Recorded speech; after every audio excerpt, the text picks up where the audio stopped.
look at Obama's speech the other night. He's a man of real principle. He is. And the principles are coming back. Let me say, there are an awful lot of people in Las Vegas who have not gotten that message.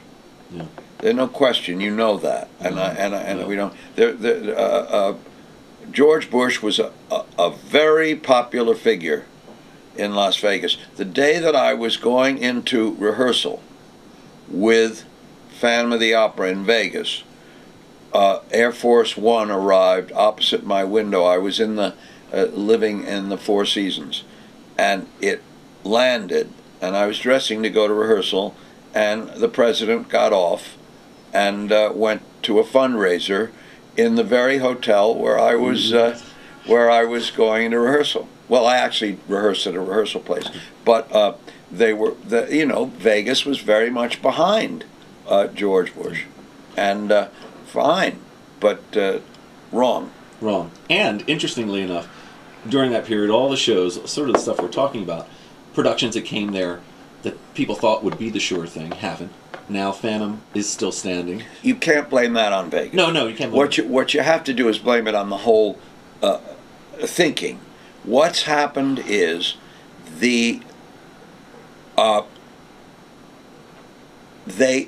trends take over. There's a period where you hear, oh, Vegas is now family oriented, and then for 10 years it's family oriented. Well, I notice it's not family oriented anymore, and then there's, oh, we're going to do Broadway shows, and I thought, oh, you really are you? Okay, well, you saw how quickly that fizzled out. I don't think trends should dominate in an art form, in the theater. But then, of course, art form is the word. It's a commercial art form, but I don't think trends should dominate. I really am a child of let's give them something they've never seen before.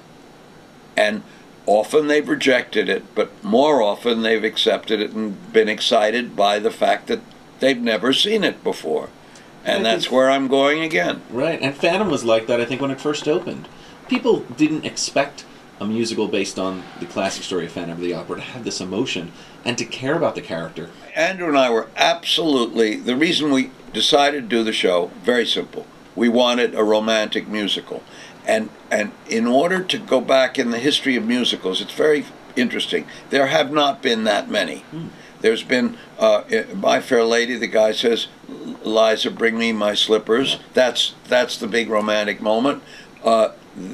She Loves Me was a romantic musical. But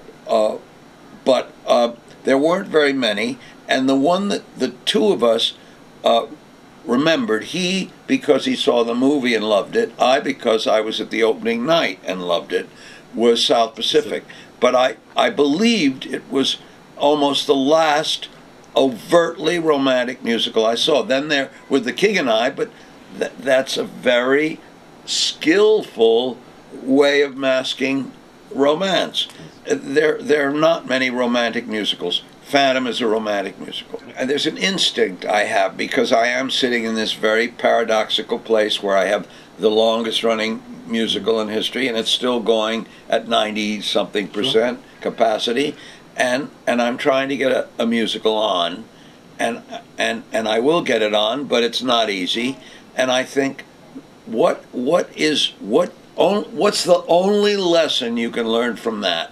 And I think it's a good lesson, which is every time you go to bat, it's the first time.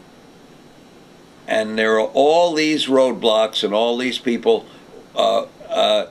shaking their heads, oh no, that's not the way I see it, and they're mostly businessmen, and you can't, finally you persuade them to let you do what you want to do, but it's getting harder and taking longer. That's the way it is. That's the way it is. One last thing I want to ask you that'll sort of be a separate thing is, what makes a good Phantom? What are the qualities that makes it good? Oh, I think what makes a great actor, there are some actors who absolutely belie that, but an actor who is dangerous for psychological reasons is more compelling immediately than it's easier to get what you want. Burton was dangerous. There's now, mind you, Gielgud was not dangerous, and he was a friend of mine, and just the most skillful actor in the world. But danger is very good. Len Cariou is dangerous, and in Sweeney Todd, that danger was so important. Brando was the most dangerous of all, and so compelling because he was dangerous. Danger is a good factor. It's not a requirement, but it makes a director's job easier given the kind of material. If you're doing an old coward play, you don't have to be dangerous. Sure. But for a role like the Phantom, Tony's dangerous. He's totally dangerous, and he's got a power that I hadn't seen in a Phantom in a long time. Yes, no, he's dangerous. You know, and I think that brings that production again. It all fits into that little jewel box of the Vegas production, which is romantic and extravagant, and then some. Because once you're in, you don't get out until it's over. That's nice. One of the things we thought right away was we want the audience. They've got so many problems. There's such a stressful times we're living in. Everybody goes to theater, and there's so much that baggage they're bringing, personal baggage from their lives.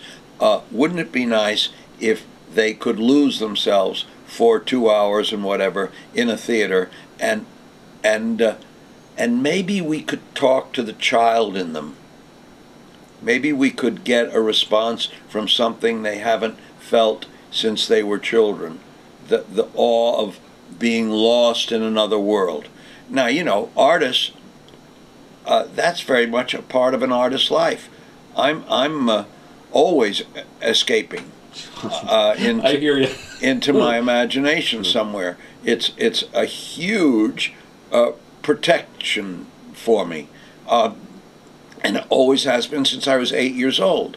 I closeted myself in my my fantasy world. Well, I'm living my fantasy world. Not all of it. I've got a family and real life out there. It is so much about family with you. How's everybody doing? Everybody's okay. Okay. I think that's important too in this business. It's a wonderful thing to be able to rely on all that.